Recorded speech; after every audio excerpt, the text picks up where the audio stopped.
Kimi, tinaguriang Korean princess.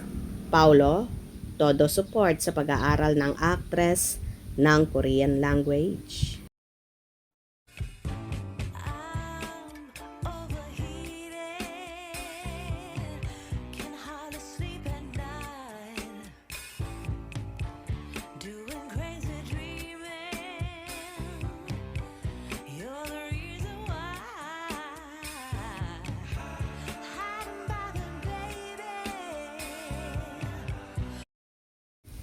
Sumabak sa Korean language class ang actress na si Kim Chiu. Shinare ni Kim sa kanyang Facebook ang 10-second clip ng kanyang online class ng Korean language. Korean lesson.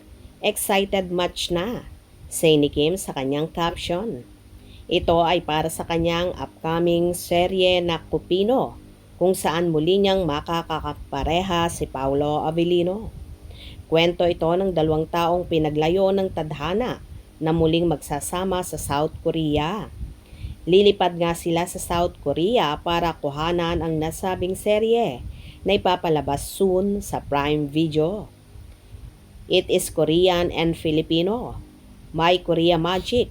We will go there to shoot some of the scenes with Korean actors. Say ni Kim. Chika naman ng mga fan eh. Pwedeng pakinabangan ni Kim ang pagsasalita ng Korean. Sana ay mas magsanay pa raw si Kim at pwede siyang mag-try ng kanyang luck sa Korea. Baka magkaroon siya ng career doon ha.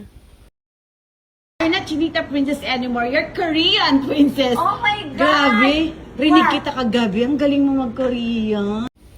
Well, pwede naman at malay natin. Biglang sumikat sa Korea si Kim. Pero kung mangyayari yon, paano na ang Kim Pao love team nila ni Paolo Avellino? Anyway, tinagurian namang Korean princess si Chinita Princess dahil sa pag-aaral niya ng Korean language. Samot-sari naman naging reaction dito ng mga fanay.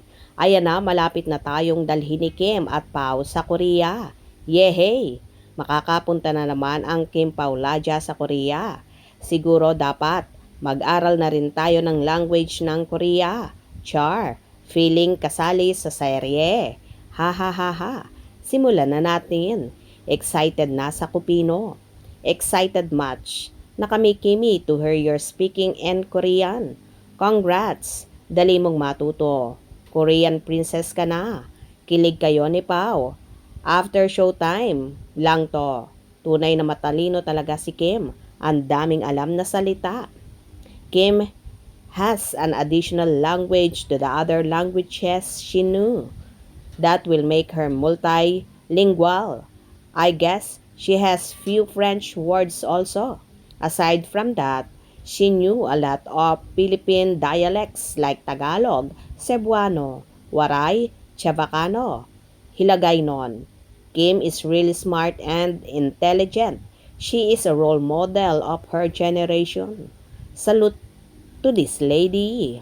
Yes, true. Bashers lang ang nagsasabing bubita si Kimi eh. Sa totoo lang, yung bashers talaga ni Kimi ang bubita. Yes, true. Kimi lang. Always natin, Kim Pao forever. Kailan start ng Kupino? Baka malapit na sila mag-start ng taping. Yes, Kimi, we are so excited. Kim Pao, best forever.